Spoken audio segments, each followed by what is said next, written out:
Hey guys, so I realized that I've been living a very distracted life and I'm trying to fix that. Yesterday I was looking up some videos and found a study that actually says that distraction is correlated with unhappiness. The phrase they used was, a distracted mind is an unhappy mind, which makes sense to me because if you're never really focused on what you're doing, then how can you enjoy what you're doing? You can't. So, and I also realized that along with that, part of the problem is that I have a lot going on and I was never really sitting down to focus on any one of the things that are going on. I was just trying to work them all out in my head at the same time without ever coming to any kind of general consensus or have a plan for any specific one. So in my head, it's like I was trying to watch 4 TV shows at the same time, or a computer with too many tabs or too many programs open.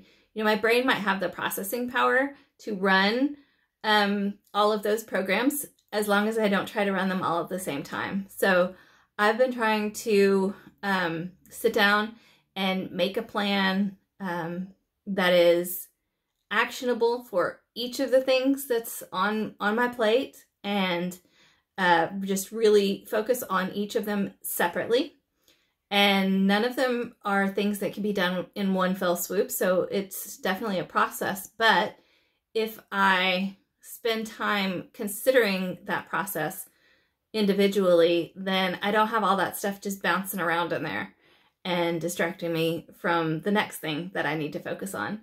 So I am challenging myself to do that today. And I've done it a little bit so far, but just to spend time, even if it just means I am staring out the window thinking about this one thing on my plate and how I can move forward in it for a while, and then get all of those thoughts out of there and resolved in my mind, even if the task itself is not resolved. And I would like to challenge you to do the same thing. We definitely live in a distracted world, what with our busyness culture and our technology. So I would challenge you to think about that and to see if you are living in such a way that you can enjoy any one task that you're doing. I have been sort of trying to do it anyway. I talked a couple weeks ago about taking time with my cooking, which I actually have continued to do and enjoy.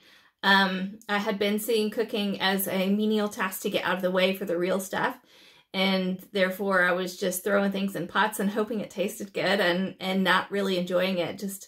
And I've been trying to focus on it and think of it as an act of love. And I've been enjoying it more. And of course the food tastes better and everybody's happier. And then a couple of weeks ago, I was also working on my delighting in the Lord, and I had a lot of things I needed to do, but I was really feeling flustered, and so I prayed because that's what I've been trying to teach myself. And I actually went out into my yard and I just took pictures of every flower that I could find, and it's spring, so there's a lot of them. And just the act of focusing on one thing and really taking it in and looking at it in detail was very calming. And it's because I was choosing not to be distracted and to take in the beauty. And it's the cliche of stop and smell the roses, but it's really about being present with whatever you're doing. So I hope that you can do that this week. If you like my video, subscribe below, and you can also check out my website for my books and my blog at cewhitebooks.com. And have a great week.